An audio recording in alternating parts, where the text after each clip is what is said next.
أهلا بكم. لم ينتهي الوباء الذي حل بالعالم أجمع وحصد كثيرا من الأرواح في مختلف الدول، حتى ظهرت مخاوف جديدة لدى دولة الهند بظهور مرض غامض خلافا لفيروس كورونا المستجد، مما أصاب الأطباء بالحيرة والقلق حول انتشار هذا المرض. وتسبب المرض الغامض في إصابة حوالي 500 شخصا ووفاة واحدا، بداية من تسجيل أولى الحالات السبت الماضي، وتم نقلهم على الفور إلى المستشفى. كما صرحت وزارة الصحة في الهند أن الأعراض هذا المرض عبارة عن تشنجات بدون إنذار مع الشعور بالغثيان والقلق، بالإضافة إلى فقدان في الوعي. والجدير بالذكر أن وزارة الصحة الهندية قد سجلت أمسا 32,080 حالة إصابة جديدة بالفيروس كورونا المستجد، ليصل بذلك إجمالي حصيلة الإصابات في الهند حتى الآن 9,735,150 حالة. هروب مدير مستشفى الأمل المحترق بالعبور والأمن يكثف جهوده للقبض عليه. تكثف مباحث القليوبية من جهودها لضبط وإحضار دكتور حسان، استشاري الجراحة العامة والمدير الفني وصاحب مستشفى الأمل المحترق بالعبور، بعد قرار النيابة بضبطه وإحضاره على خلفية وفاة 9 مصابين بالكورونا محترقين، وإصابة 6 آخرين كانوا محتجزين بقسم العناية المركزة بعد اندلاع النيران بها بسبب ماس كهربائي. ارتفاع عدد ضحايا حريق مستشفى العبور إلى 9 وفيات و6 مصابين. غلق كلية الهندسة بجامعة حلوان 3 أيام للتعقيم بعد وفاة طالب مصاب بكورونا. السلام عليكم ورحمة الله وبركاته. أكدت مصادر بجامعة حلوان غلق كلية الهندسة بالجامعة لمدة 3 أيام بداية من غدا السبت لأعمال التعقيم والتطهير بمدرجات ومباني الكلية بأكملها، للحفاظ على صحة الطلاب والعاملين بالكلية وأعضاء هيئة التدريس، مشيرا إلى وقف الدراسة بالكلية خلال ال3 أيام وتحويل محاضرات الطلبة أونلاين، مع عودة الدراسة بالكلية لطبيعتها ابتداء من الثلاثاء المقبل. وأكدت المصادر أن قرار الغلق جاء بعد وفاة طالب بالفرقة الرابعة بالكلية، وذلك بعد إصابته بفيروس كورونا خلال الأيام الماضية. وفي وقت سابق اليوم كان الدكتور حسام رفاعي نائب رئيس جامعة حلوان لشؤون التعليم والطلاب أكد استمرار الدراسة بمختلف كليات وأقسام الجامعة وفقا للجدول المعلن للطلاب، سواء كان حضوريا أو أونلاين من خلال منصة الجامعة التعليمية. وأشار الدكتور حسام رفاعي في تصريح خاص لليوم السابع إلى أن الجامعة ملتزمة بقرارات المجلس الأعلى للجامعات، موضحا أن هناك التزاما في رفع المقررات الدراسية على المنصة وتقديم المحاضرات الحضورية للطلاب. كما أضاف الدكتور حسام رفاعي نائب رئيس جامعة حلوان لشؤون التعليم والطلاب أن الامتحانات الخاصة بنهاية الفصل الدراسي الأول ستتم بشكلها الطبيعي مع الالتزام بالإجراءات الاحترازية للوقاية من فيروس كورونا وتقليل كثافة الطلاب داخل اللجان لمراعاة التباعد الاجتماعي. المملكة العربية السعودية تقرر تعليق جميع الرحلات الجوية الدولية للمسافرين إلا في الحالات الاستثنائية مؤقتا لمدة أسبوع، قابلة للتمديد أسبوع آخر. صرح مصدر مسؤول في وزارة الداخلية بأنه بناء على ما رفعته وزارة الصحة عن انتشار نوع جديد متحور من فيروس كورونا المستجد في عدد من الدول، وحتى تتضح معلومات طبية عن طبيعة هذا الفيروس ورغبة في اتخاذ إجراءات عاجلة لحماية الصحة العامة للمواطنين والمقيمين وضمان سلامتهم، فقد قررت حكومة المملكة اتخاذ الإجراءات الاحترازية التالية: تعليق جميع الرحلات الجوية الدولية للمسافرين إلا في الحالات الاستثنائية مؤقتا لمدة أسبوع، قابلة للتمديد أسبوع آخر ما عدا الرحلات الأجنبية الموجودة حاليا في أراضي المملكة فيسمح لها بالمغادرة. ثانيا، تعليق الدخول إلى المملكة عبر المنافذ البرية والبحرية أيضا لمدة أسبوع، قابلة للتمديد أسبوع آخر.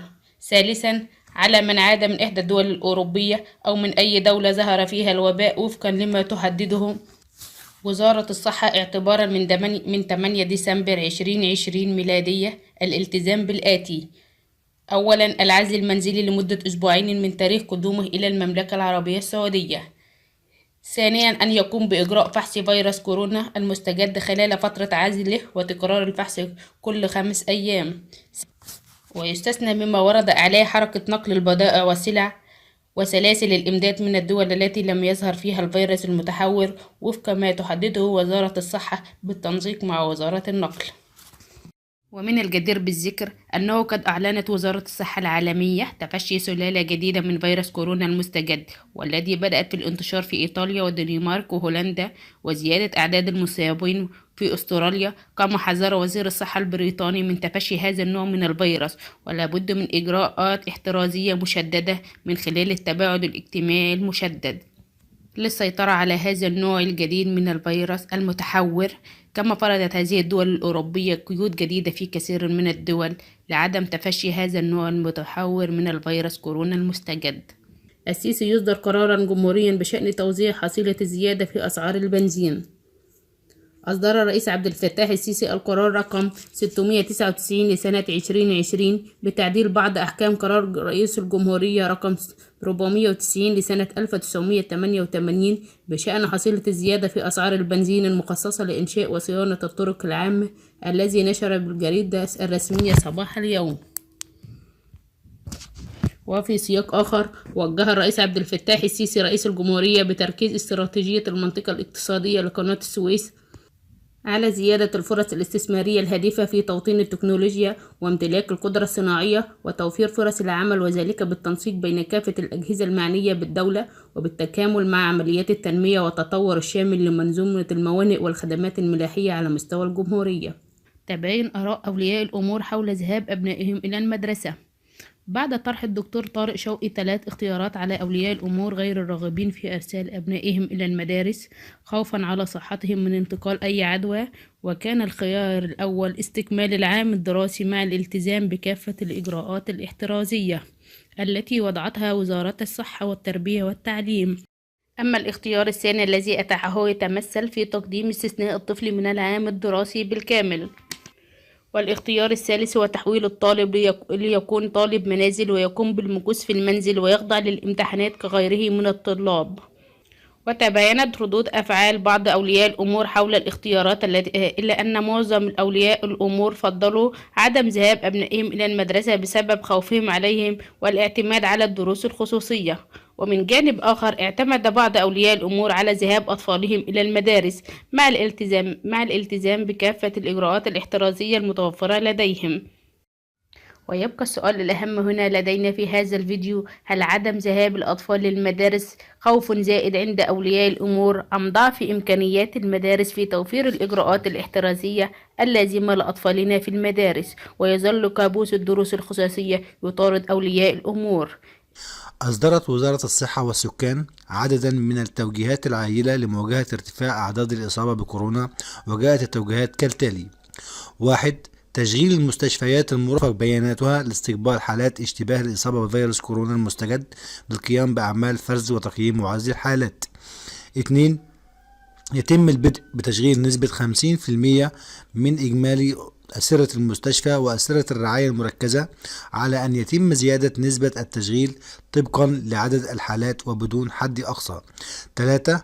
مسؤولية السيد الدكتور مدير مديرية الشؤون الصحية الكاملة عن تنفيذ الخطة الوقائية والعلاجية بالمحافظة بجميع المستشفيات التابعة للوزارة بمختلف الجهات التابعة، والتنسيق المستمر مع جميع الجهات. 4. تفعيل دور غرفة إدارة أزمة جائحة كورونا بمديريات الشؤون الصحية بجميع المحافظات، وضرورة تواجد أحد قيادات المديرية بالغرفة على مدار الساعة وممثلين عن الجهات التابعة بالمحافظة لمتابعة كافة الإجراءات والتأكد من تواجد الأطقم الطبية اللازمة للعمل بجميع المستشفيات مع تواجد مسؤول بالغرفة.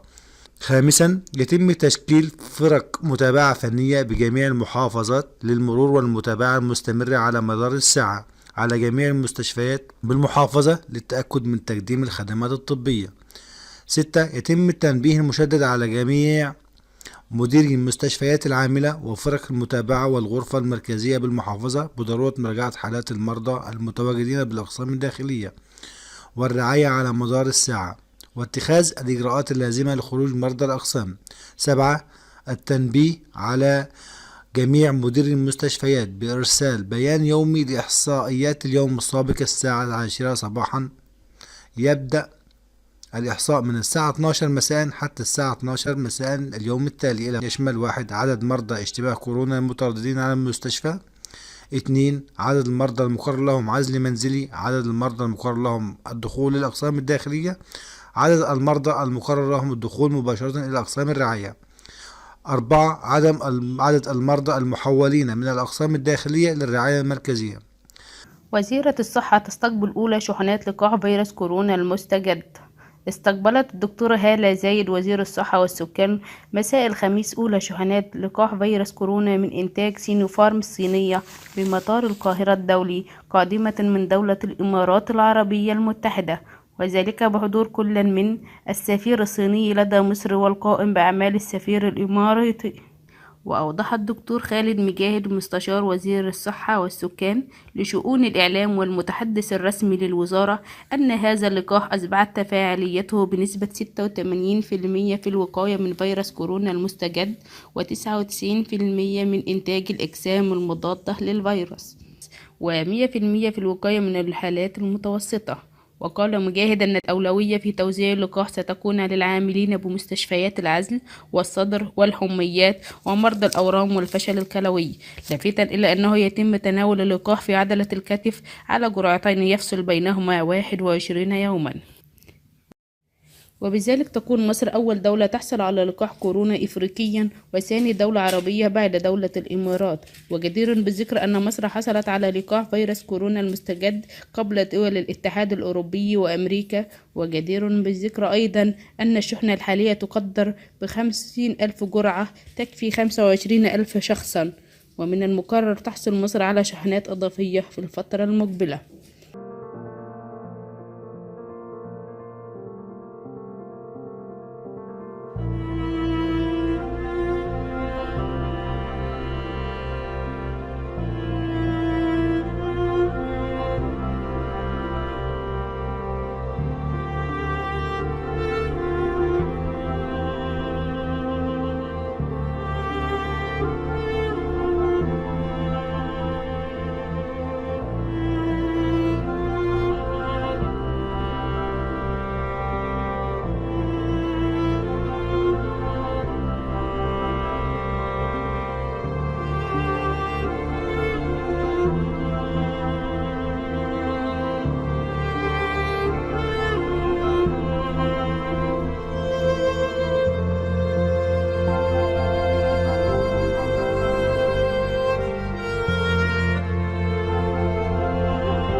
غلق مسجد النور بالعباسية. قرر الدكتور محمد مختار جمعة وزير الأوقاف غلق مسجد النور بالعباسية وساحته وعدم السماح بفتحه لمدة أسبوعين مع خصم 10 أيام من كل إمام من إمامي المسجد وجميع العاملين المكلفين بالعمل في المسجد اليوم الثلاثاء، نتيجة لعدم التزام بعض المصلين بتعليمات الوزارة بشأن ارتداء الكمامة والالتزام بالمصلى الشخصي. وشدد وزير الأوقاف على التأكيد على جميع رواد المساجد بالالتزام بارتداء الكمامة واصطحاب المصلى الشخصي ومراعاة التباعد الاجتماعي، حيث ستكون الوزارة مضطرة لإغلاق أي مسجد لا يلتزم رواده بالإجراءات الاحترازية، فطاعة الله عز وجل لا تنال بمعصيته سبحانه في هذا الخلق. وتأكد الوزارة أنه من كان يحب بيوت الله عز وجل فليحرص على بقائها مفتوحة من خلال الالتزام بالتعليمات والإجراءات الوقائية. وفاة 3 نواب بفيروس كورونا في البرلمان الجديد قبل انطلاق أعماله. 3 حالات وفاة شهدها مجلس النواب لسنة 2021 إلى سنة 2026 قبل انطلاق أعماله، وكانت البداية للنائب فوزي فتى بمحافظة الدقهلية، والذي توفى بعد فترة صراع مع المرض لم تمكنه من استكمال مؤتمراته الانتخابية، وهو الفائز عن القائمة الوطنية من أجل مصر وفقا لنص القانون واللائحة بشأن خلو مقعد أحد الأعضاء، فيتم تصعيد الاحتياطي بالقائمة وهي نجلته. وأما الحالة الثانية فكانت للنائب خالد حجاج الفائز في الانتخابات على المقاعد الفردية من خلال حزب الشعب الجمهوري بمحافظة القليوبية، والذي توفى إثر إصابته بفيروس كورونا. وفي هذه الحالة سيتم إجراء انتخابات تكميلية. وفاة النائب حسن عيد بعد 24 ساعة من وفاة زوجته بفيروس كورونا المستجد بمحافظة السويس عن حزب مستقبل وطن فردي. أما الحالة الثالثة فكانت من نصيب النائب حسن عيد الذي توفى عقب إصابته بفيروس كورونا المستجد بعد 24 ساعة من وفاة زوجته بفيروس كورونا. هو النائب عن محافظة السويس عن حزب مستقبل وطن فردي. تقرر تأجيل امتحانات الترم الأول لما بعد أجازة نصف العام. وافق مجلس الوزراء على المقترح التي تقدمت به كل من وزارتي التعليم العالي والبحث العلمي والتربية والتعليم الفني باستكمال تدريس المناهج الدراسية اعتبارا من السبت المقبل وحتى نهاية الفصل الدراسي الأول للعام الدراسي 2020 إلى 2021 بنظام التعليم عن بعد، مع استيفاء المتطلبات الأساسية والحد الأدنى من معايير إتمام المناهج الدراسية، وتأجيل كافة الامتحانات التي كان من المقرر عقدها في هذا الفصل لما بعد انتهاء أجازة نصف العام، مع تطبيق ذلك على كافة أنواع التعليم ومستوياته. وفي نهاية الفيديو نشكر حضراتكم على حسن الاستماع، ولو عجبك الفيديو اضغط لايك، ولو أول مرة تشوفوا القناة ادعمنا بزر الاشتراك. والسلام عليكم ورحمة الله وبركاته.